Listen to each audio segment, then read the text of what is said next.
தமிழை மட்டும் ஒரு மாதிரியா இருப்பான். அவன் எதுக்கும் அடங்க மாட்டான். சினிமா பார்ப்பான், ரசிப்பான், ஓட்டு போட மாட்டான். அவனுக்கு தெரியுங்க, அவனுக்கு ரேஷன் கார்டுல அப்பா பேர் தான் இருக்கணும்னு தெரியும், நடிகன் பேர் இருக்க கூடாதுன்னு தெரியும். அவனுக்கு தெரியும். நான் யோசித்து பார்ப்பது உண்டு, இந்த விழா யாருக்காக?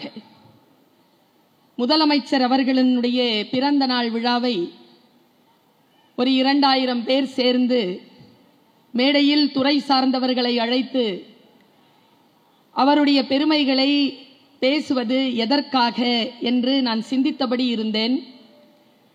இந்த மேடையில் சொல்லப்படக்கூடிய கருத்துக்கள் இதோ இங்கே குழுமி இருக்கக்கூடிய இந்த தமிழ் உறவுகளுக்கு மட்டுமல்ல, உலகமெல்லாம் விரவி பறந்து இருக்கக்கூடிய அத்துணை பேருக்குமான செய்தியாக இந்த மன்றங்கள் தங்களுடைய வாதத்தையும் வாக்கையும் முன்னெடுத்து வைத்துக் கொண்டிருக்கின்றன. நான் மேடையில் அமர்ந்திருக்கின்ற பொழுது அமைச்சர் அண்ணன் சேகர்பாபு அவர்கள் மேடைக்கு வந்தார்கள். இனி இந்த மேடை பெண்களின் வசம் என்று சொல்லிவிட்டு போய் முன்னிருக்கையில் அமர்ந்து கொண்டார்கள். அமுதா அவர்கள் இந்த நிகழ்ச்சியை வழிநடத்துவார் என்று சொன்னார்கள். சரிதா மகேஷ்குமார் உட்பட, நம்முடைய ராஜேஸ்வரி அவர்கள் உட்பட பெண்கள் இதை முன்னெடுத்து நடத்துவார்கள் என்று சொல்லி முன்னால் சென்று உட்கார்ந்து கொண்டார்.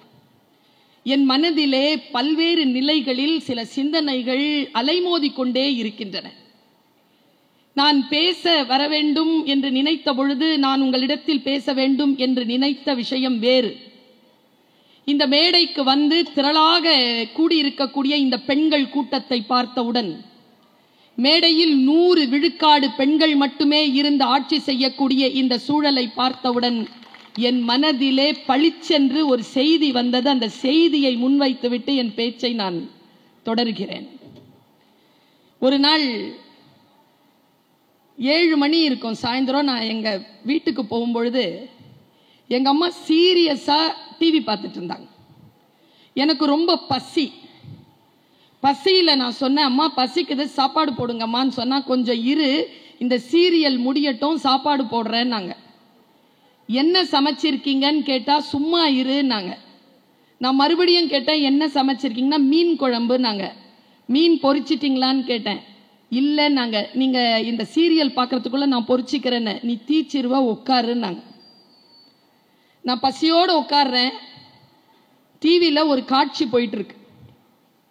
என்னன்னு தெரியல, எங்க அம்மா ரொம்ப சீரியஸா அதை பார்த்ததுனால நானும் பார்த்தேன். ஒரு மிகப்பெரிய பக்தன் ஒருவன், ஆனால் அவன் அசுரன். அது ஒரு வடமொழியிலிருந்து பதிவிறக்கம் செய்யப்பட்ட, தமிழ் மொழி ஆக்கம் செய்யப்பட்ட ஒரு சிறிய சீரியல் கதை. ஒரு பெரிய அசுரன் வந்து இப்படி உட்கார்றான், காளி காளி என்று கத்துகிறார். ஆனா அந்த அசுரன் அவ்வளவு சிறப்பா அப்படி வடிவமைக்கப்பட்ட ஒரு பாத்திரமா அப்படி நிக்கிறான். அவன் ஒரு 6 அடிக்கு இருப்பான். அப்படி ஒரு 6 பேக். அரக்கன் மாதிரி இல்லை. நம்ம ஊர் அரக்கர்கள்லாம் வேற மாதிரி காட்டுவாங்கல்ல, அது வடநாட்டு அரக்கன். ரொம்ப ஹேண்ட்ஸமா இருந்தான். அந்த அரக்கன் என்ன செஞ்சா, காளியின் உடனே காளி வந்துட்டா. காளியை பார்த்தா அவ்வளவு அழகா இருக்கா. நம்ம ஊர் காளி மாதிரி இல்லை, ரொம்ப அழகா இருக்கா. அவ வந்துட்டு என்ன வேணும் உனக்கு அப்படின்னு கேட்டா, நாளைக்கு எனக்கும் ஆதிபராசக்திக்கும் சண்டை, நீ ஆதிபராசக்தியை கொல்றதுக்கு எனக்கு ஒரு உபாயம் கொடுன்னு கேட்கிறான். காளி சொல்றா, ஆதிபராசக்தியெல்லாம் கொல்ல முடியாத, நீ போ, நீ என்ன வேணாலும் பண்ணி என்ன கூப்பிடாதன்ட்டு அவ போயிடுறா. இவன் கழுத்தை இருக்கிறான், கையை இருக்கிறான், மறுபடியும் வந்து அவன் கழுத்தையும் கையையும் சரி செஞ்சுக்கிட்டே இருக்கா. காளி இது படம் போய்கிட்டே இருக்கு.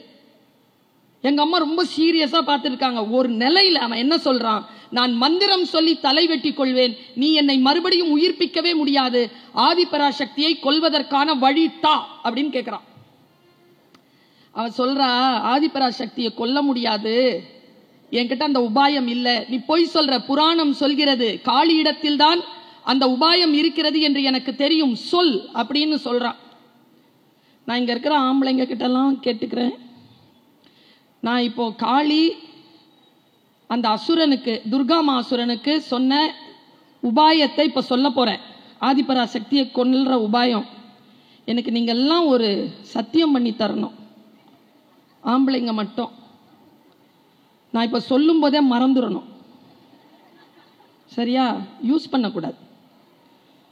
இங்க சபையில் இருக்கிற எல்லா ஆதிபரா சக்தியும் கேட்டுக்கிறேன், சாவர வரைக்கும் இந்த நான் சொல்ற வார்த்தையை மறக்க கூடாது, ஞாபகத்தில் வச்சுக்கணும். காளி சொன்ன உபாயம் என்ன தெரியுமா? நாளை காலையில சூரிய உதயம் ஆனவுடன் மேலிருந்து ஆதிபராசக்தி இறங்குவாள். நீ என்ன பண்ண, சண்டையே போடாத, சும்மா போய் நின்று அவளுக்கு முன்னால 4 கெட்ட வார்த்தை சொல்லு. அவ சக்தி இழப்பாள். சக்தி இழந்த உடனே நீ என்ன வேணாலும் அவளை பண்ணிக்கலாம். இதுதான் உபாயம் சொல்லிட்டு போயிட்டா. நான் மீனாவது வறுவலாவது, என்னதான் உபாயம் இது, இது எப்படி செல்லுபடி ஆகும்னு மெய் மறந்து எழுந்து நின்று பார்த்தேங்க. அரக்கனையும் அவளை அழகா காட்டின அந்த சீரியல் ஆதிபராசக்தி எப்படி காட்டும், பின்னால் அந்த சூரியன் அப்படி வருது, தலைவிரி கோலமா அப்படி அழகா தன்னை அலங்கரித்து கொண்டு கையில் வேல் கொண்டு அப்படி இறங்குற அம்மா மேல இருந்து இறங்கி அவன் நின்ன உடனே சத்தம் போடுறா, வாடா சண்டைக்குன்னு. இவன் என்ன பண்றான், சண்டைக்கே போல நேரா நின்றுட்டு, இல்ல அவன் பெரிய இவளா, நீ என்ன பெரிய சக்தியா, இந்த உலகத்துல நீ இல்லைன்னா இயங்காதா, நீ பெரிய அழகின்னு நினைப்பா, உனக்கு என்ன பெரிய ப்ரொஃபஸரா, நீ என்ன பெரிய கவுன்சிலரா, நீ என்ன பெரிய மேயரா, நீ என்ன டாக்டரா, யார் நீ, உனக்கெல்லாம் உயிரோட இருக்கிறதுக்கே தகுதி இல்லை. நீ அவளுக்கு பெண்ணுக்கு எப்பவுமே கெட்ட வார்த்தை கேட்டு பழக்கம் இல்லைங்க. புருஷன் வீட்டில் வேணாலும் கேட்கலாமே தவிர பெத்தவங்க வீட்டில் கேட்டு பழக்கம் இல்லை எங்களுக்கு. அப்படி அவ சுருங்குறாங்க, அப்படியே இத்தனோண்டு ஆயிட்டா. என் கண்கள் இருந்து கண்ணீர் போயிட்டே இருக்கு. இவ்வளவு கெட்ட வார்த்தை சொல்றான், சக்தி அப்படியே சக்தி இழக்கிறான், அப்படியே குட்டி ஆயிட்டா.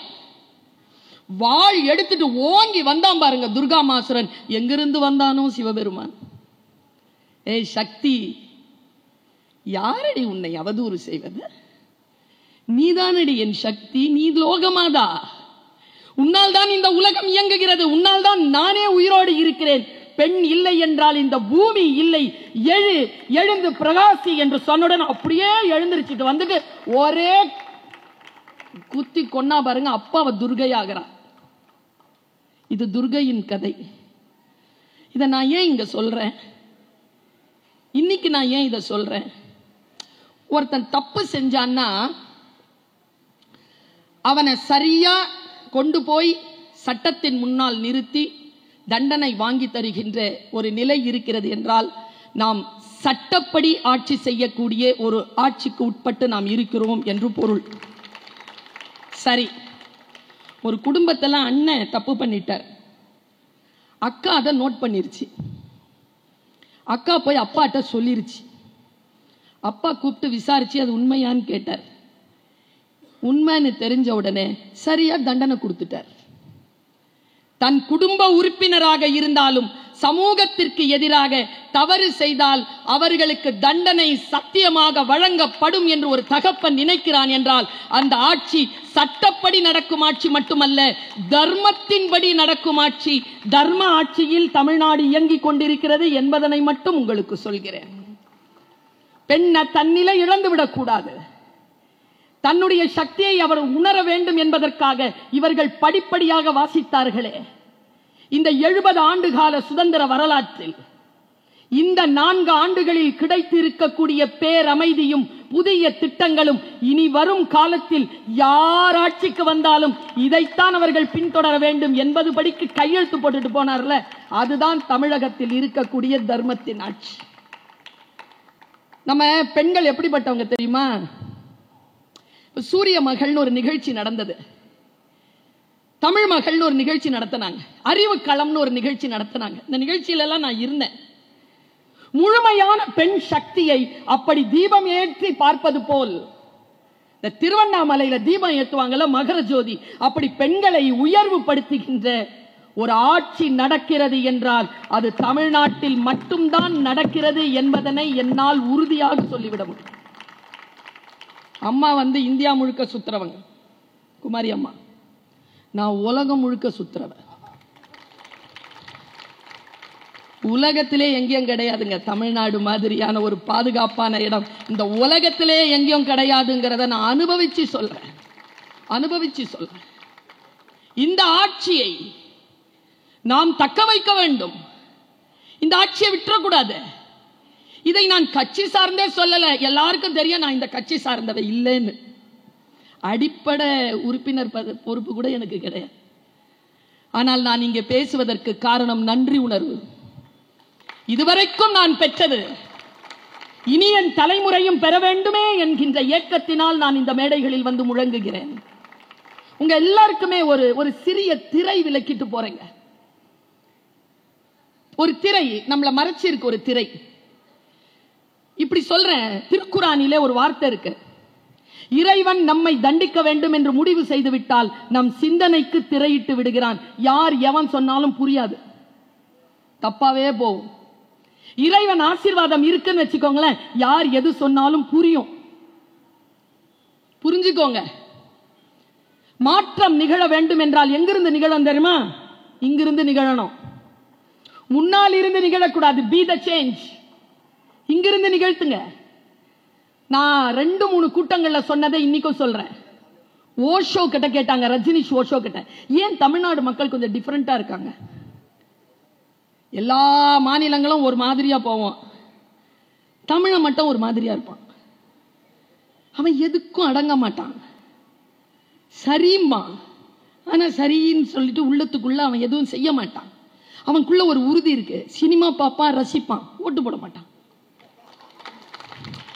அவனுக்கு தெரியுங்க. அவனுக்கு ரேஷன் கார்டுல அப்பா பேர் தான் இருக்கணும்னு தெரியும், நடிகன் பேர் இருக்க கூடாதுன்னு தெரியும். அவனுக்கு தெரியும். எப்படி தெரியும் தெரியுமா? ஓஷோ சொன்னார், ஏன் தமிழர்கள்லாம் டிஃபரெண்டா இருக்காங்கன்னா, 2வது அவர் ஒரு ஸ்டேட்மெண்ட் கொடுத்தார். அது சொல்வதற்கு உரிமை எனக்கு இல்லை, அது அவர் சொல்லலாம், நான் சொல்ல மாட்டேன். ஏனென்றால் நான் திராவிட பெண். அடுத்தவர்களை காயப்படுத்தி பேசுவது எனக்கு வழக்கம் இல்லை. ஆனால் சுயமரியாதையோடு வாழ்வது என்றால் என்ன என்பது எனக்கு தெரியும். அப்படி நான் சுயமரியாதையோடு வாழ்கின்ற பொழுது அடுத்தவர்கள் காயப்படுகிறார்கள் என்றால் அதற்காகவே நான் சுயமரியாதையோடு இருப்பேன் என்று சொல்லக்கூடிய திராவிடச்சி நான். பாருங்க, ஒரே செய்திதான். நாம் நம்முடைய சிந்தனையில் சில வார்த்தைகளை உள்ள எடுத்துக்கணும். உள்ளிருந்து வெளிப்பட்டால்தான். ஓஷோ சொல்கிறார், இந்த இந்தியாவில் தமிழர்கள் வித்தியாசமாகத்தான் இருப்பார்கள். அவர்களிடத்தில் நீங்கள் வெளிநாட்டிலிருந்து வடநாட்டிலிருந்து கொண்டு வந்துகின்ற கருத்தை எல்லாம் திணித்து விட முடியாது. எப்போ சொல்ற? இன்றிலிருந்து 100 வருஷத்துக்கு முன்னால் சொல்ற. சொல்லிவிட்டு சொல்கிறார், ஏன் தெரியுமா? தமிழர்கள் மட்டும்தான் இந்தியாவின் பூர்வக்குடிகள் என்று சொல்கிறார்.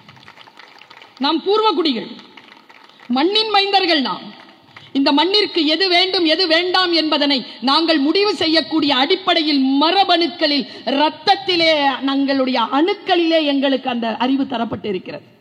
அதனால் சொல்லுகிறேன், எங்கிருந்து இந்த வார்த்தை தொடங்கணும்? புரட்சி எங்கிருந்து தொடங்கணும்? நம்முடைய புத்தியை கிளீன் பண்ணிட்டு இருக்காரு தெரியுமா? மரபணுக்கள் சூப்பரா தான் இருக்கு, ஆனா வந்து சேர்ற குப்பை இருக்குல்ல, நிறைய குப்பை இருக்கு. 4 வருஷமா அந்த குப்பைகளை அகற்றக்கூடிய வேலையைத்தான் இந்த அரசு செய்து கொண்டிருக்கிறது. வந்து சேரக்கூடிய குப்பைகளை அகற்றுவது. பாருங்க, எனக்கு தெரிஞ்சு இந்த மனசை யார் ஒருவர், பணம் முக்கியமே இல்லைங்க. என்ன இப்படி சொல்றீங்க? புத்தி தான் முக்கியம், மனசு தான் முக்கியம். பணம் வரும், பணம் வரும். கல்வியும் புத்தியும் இருந்தால் பணம் வரும். அந்த கல்வியையும் புத்தியையும் ஆயுதமாக கொடுக்கக்கூடிய நாடு தமிழ்நாடு. பணம் கொடுக்கிறார்கள் என்று இவர்கள் சொன்னார்கள். அது பணம் கொடுக்கவில்லை, புத்தி தருகிறார்கள், ஒரு எழுச்சியை தருகிறார்கள். ஒரு பிச்சைக்காரன் தான். இந்த புத்தியை மாத்திக்கணும் நாம. எப்படி பாருங்க, ஒரு பிச்சைக்காரன் தான், ஒரு ராஜா போயிட்டே இருக்கும்போது ஒரு செப்பு காசு அப்படி தூக்கி போட்டாரான். அவன் கேட்ச் பிடிக்கும் போது தப்பி அது வந்து சாக்கடையில் விழுந்துருச்சு. உடனே அவன் சாக்கடையில் கை போட்ட உடனே ராஜாவுக்கு பதறிடுச்சு. ராஜா ஓடி வந்து சொன்னான், சாரி, நான் தூக்கி போட்டிருக்க கூடாது, சாரி. சரி, இந்த வெள்ளிக்காசு வச்சுக்கோங்க. வெள்ளிக்காசு வாங்கி வச்சுக்கிட்டு மறுபடியும் சாக்கடையில் கை போட்டான் அவன். போடாத, தங்க காசு தரவா? தங்க காசு வாங்கி வச்சுக்கிட்டு மறுபடியும் சாக்கடையில் கை போட்டா. ஐயோ போடாதரா, செப்பு தானடா, போனா போட்டோம், இந்தா அப்படின்னு ஒரு முடிச்சு, தங்க காசு முடிச்சு கொடுத்தான். இந்தா வச்சுக்க. முடிச்சு வாங்கி வச்சுக்கிட்டு மறுபடியும் சாக்கடையில் கை போச்சான். ராஜாவுக்கு வந்துச்சு கோபம். எப்பதாண்டா நீ அந்த சாக்கடையில கை போடுறத நிறுத்துவ? இந்தாடா வாடா, என் ராஜ்யத்துல பாதி எடுத்துக்கோடா, நாளையில இருந்து நீயும் ராஜாடா அப்படின்னு பிச்சைக்காரன் கேட்டானா, நீ ராஜ்யம் பிரிக்கும் போது இந்த சாக்கடை வருமான்னு. அவனை என்ன பண்ணுவீங்க? நான் உங்களை தயார் செய்கிறேன். எப்படி தயார் செய்கிறேன் தெரியுமா? இனி வரக்கூடிய காலமும் நம் காலம்தான் என்பதை நிரூபிப்பதற்காக நாம் களமாட வேண்டும். எப்படி களமாட வேண்டும் ஒரு 2 நிமிஷத்துல சொல்லிட்டு போயிடுறேன். நம்ம எல்லாரும் தொண்டர்கள் தானே. நான் பல நேரங்களில் பார்த்திருக்கேன். தமிழ்நாட்டில் மட்டும்தாங்க, முக்கியமா நான் சென்னையில் இருக்கிறவங்க தான் எனக்கு தெரியும். அண்ணன் சேகர் பாபு அவர் அமைச்சரா தொண்டரா இருக்கிறாருங்க. முதலமைச்சர் அவர் சொல்றாருங்க, பொம்பளை பிள்ளைங்களா நீங்க படிக்க மட்டும் செய்யுங்க, மற்றதெல்லாம் நான் பார்த்துக்கிறேன். தொண்டர்கள் இவர்கள் எல்லாம் தலைவர் தலைவர் தலைவர், அமைச்சர் அமைச்சர் அமைச்சர் என்கிறோம். இவர்கள் எல்லாம் தமிழ்நாட்டு மக்களுக்கு தொண்டு செய்வதிலே முன்னிருக்கிறார்கள் என்பதுதான் என்னுடைய குரலினுடைய அடிப்படை நாதமாக இருக்கிறது. இவர்கள் தொண்டர்கள், பெரியாரின் தொண்டர்கள், பேரறிஞர் அண்ணாவின் தொண்டர்கள், முத்தமிழறிஞர் கலைஞரின் தொண்டர்கள், இன்று வாழும் நம் தலைவர் மு.க. ஸ்டாலின் என்கின்ற தமிழ் இனத்தின் தளபதியின் தொண்டர்கள். அந்த தளபதியே தமிழ்நாட்டு மக்களின் தொண்டராக இருப்பதனால்தான் நான் முதல்வன் என்று ஒவ்வொருவருக்கும் திட்டங்களை அவரவர்களுக்கு தந்தார். நம்ம எல்லாருக்குமே ஒரு விஷயத்தை சொல்லிட்டு போறேன். சமீபத்தில் தினத்தந்தி பத்திரிகை நாம என்ன செய்யணுங்கிறத மட்டும் விதைச்சிட்டு போயிடுறேன். ஒரு விதமான கமிட்மெண்ட்ல இருப்போமா, ஒரு உறுதிமொழி எடுப்போமா? நான் இப்படி சொல்றேன், நான் எழுச்சி உரையாற்றுகின்றவள், தன்முனைப்பு பேச்சாளர். நான் பேசினா உற்சாகப்படுத்தி விட முடியும். நான் அந்த நம்பிக்கையில் இந்த வார்த்தையை சொல்லல. அடிப்படையில் நமக்குள் இருக்கக்கூடிய பிரபஞ்ச சக்தியை நாம் பயன்படுத்தினால் இந்த பிரபஞ்சத்திடமிருந்து நாம் எதை எதிர்பார்க்கிறோமோ அது நம் காலடிக்கு வந்து சேரும். அந்த எழுச்சி நீங்கள் பெற வேண்டும் என்பதற்காக சொல்லுகிறேன். தினத்தந்தி வாசித்துக் கொண்டிருக்கிறேன். தினத்தந்தியில ஒரு செய்தி, சாதாரண செய்தி தான். ஒரு 70 வயது பெரியவர், மனைவி இழந்தார், குழந்தைகள் இழந்தார், தனிமை. போய் ஒரு நாய்க்குட்டி வாங்கினார். 7 வருஷம் வளர்த்தார். 7 வருஷம் அந்த நாய்க்கு வயசாயிடுச்சு. அவருக்கு ஹார்ட் அட்டாக். இது வந்த செய்தி, தினத்தந்தியில ட்ரெண்டிங்ல வந்த செய்தியை நான் சொல்றேன். அந்த நாய்க்கு வயசாயிடுச்சு, இதுக்கும் வயசாயிடுச்சு. இவருக்கு நெஞ்சு வலி, ஹார்ட் அட்டாக். அந்த நாய் என்ன பண்ணிருக்கு தெரியுமா? நேரா போய் பக்கத்து வீட்டு கதவை தட்டி இருக்குங்க, கூட்டிட்டு வந்திருக்குங்க. அவர்கிட்ட போன் தள்ளி இருக்குங்க, போன் பண்ணுன்னு. எதுக்கு? ஆம்புலன்ஸ்க்கு போன் பண்ணி எடுத்துட்டு போயிருக்காங்க. இந்த வளர்ப்பு பிராணி என்ன பண்ணிச்சு, பின்னாலேயே ஓடி இருக்குங்க. பெரிய அந்த ஆம்புலன்ஸ் பின்னால. ஆம்புலன்ஸ்ல வளர்ப்பு பிராணிலாம் ஏத்துக்க மாட்டாங்க, ஏன்னா இன்ஃபெக்ஷன் ஆகும்னு. வண்டி எவ்வளவு ஃபாஸ்டா போகும் தெரியும். அவ்வளவு ஃபாஸ்டா போகும்போது இந்த வளர்ப்பு பிராணி பின்னாலேயே ஓடுதுங்க. 8 கிலோமீட்டர் ஓடி இருக்கு, ஃபாஸ்டா அது போகுது. அதுக்கு பின்னால என்ன ஆச்சுன்னு தெரியல. டிரைவர் இருக்கார்ல, அவர் ஓரப்படுத்தி நிறுத்துறார். கீழே இறங்கி வந்து பின்னால எமர்ஜென்சி கதவை திறந்தார். உள்ள நாய் ஏறிச்சு, மூடிட்டு வண்டி எடுத்துட்டு ஹாஸ்பிட்டலுக்கு போனார். இவ்வளவுதான் செய்தி. நான் இதில் உங்களுக்கும் எனக்கும் என்ன செய்தி வைத்திருக்கிறேன் தெரியுமா? 2 விஷயம் நடந்திருக்கு. ஒன்று, அவர் ஹார்ட் அட்டாக்ல சாகரத்துக்கான அந்த விளிம்பு நிலையில இருந்திருந்தாலும் தன் வளர்ப்பு பிராணியை அவர் பார்த்த அந்த வினாடியில் அவருக்கு சக்தி நிலை கூடி இருக்கும். 1. 2 இருக்குல்ல, பிரபஞ்சம் நம்மோடு இயங்கிக் கொண்டிருக்கிறது என்பதற்கான சாட்சி. காசு பணத்திற்காக பேசலைங்க, நாங்க புகழுக்காக பேசல, தன்மானத்திற்காக பேசிக் கொண்டிருக்கிறோம். உறுதிப்பாடு அடைய வேண்டும் என்பதற்காக பேசிக் கொண்டிருக்கிறோம். தலைமுறைக்காக பேசிக் கொண்டிருக்கிறோம். ஒரு செய்தி எனக்கு என்ன தெரியுமா தெரிஞ்சது? எனக்கு மனசுல ஒரு கேள்வி, எந்த ஜெஸ்டர், எந்த வார்த்தை அல்லது எந்த அசைவு எமர்ஜென்சியா போயிட்டு இருக்கக்கூடிய அந்த ஆம்புலன்ஸ் டிரைவரை ஓரம் கட்டுச்சுங்க? அந்த வண்டியை உள்ள ஒரு உயிர் போராடிட்டு இருந்தாலும் அப்படி ஓரங்கட்ட வச்சது எது? அந்த வளர்ப்பு பிராணியின் கமிட்மெண்ட். அதனுடைய உறுதிப்பாடு, அதனுடைய லவ், அதனுடைய அன்பு, தன் எஜமானன் மீது அது வைத்த அப்பழுக்கற்ற அன்கண்டிஷனலா அது வைத்திருக்கக்கூடிய பாண்டேஜ், பிணைப்பு, அது நிறுத்துச்சா? நான் சொல்றேன், நாமளும் அப்படி இருந்தோம்னு வச்சுக்கோங்க, எந்த ஆம்புலன்ஸ் முன்னால போனாலும் அந்த டிரைவரை ஓரங்கட்டி நிறுத்தலாம். இன்றைக்கு நீங்கள் எல்லோரும் கழகத்தின் தோழர்களாக இருக்கிறீர்கள், உறுப்பினர்களாக இருக்கிற நான் சொல்லுகிறேன், ஸ்டே கமிட்டட். கமிட்மெண்டோட வேலை செய்யுங்க. எந்த எமர்ஜென்சி கதவு மூடி இருந்தாலும் உங்களுக்காக வருங்காலத்தில் அது திறக்கப்படும். அந்த கமிட்மெண்டோட நாம் இருப்போம் என்று சொல்லிக்கொண்டு இவரை வாழ்த்துவதற்கு நான் வார்த்தைகளை கொண்டு வந்திருக்கிறேன். எப்படி இவரை வாழ்த்துவது? ஐயா, அப்பா என்று எல்லோரும் அழைக்கக்கூடிய எங்கள் தலைவா, நீங்கள் வாழ்க. ஐங்குறுநூறிலிருந்து 4 வரிகள். நீங்கள் ஆட்சி செய்யக்கூடிய இந்த தமிழ்நாட்டில் நெற்பல பொலிக, பொன் பெரிது சிறக்க, விளைக வயலே, வருக இரவலர், பால் பல ஊறுக, பகடு பல சிறக்க, பகைவர் புல்லார்க, பார்ப்பார் ஓதுக, பசையில்லாகுக, பிணி சேன் நீங்குக, வேந்து பணி தணிக, ஆண்டு பல நந்துக, அறம் நனி சிறக்க அல்லது கெடுக, அரசு முறை செய்க, களவில் ஆகுக, நன்று பெரிது சிறக்க, தீதில் ஆகுக, மாறி வாய்க்க, வள நனி சிறக்க என்கின்ற 500 சங்கப்பாட்டை உங்களுக்கான வாழ்த்தாக சொல்லி நிறைவு செய்கிறேன். வாழ்க பல்லாண்டு. நன்றி, வணக்கம்.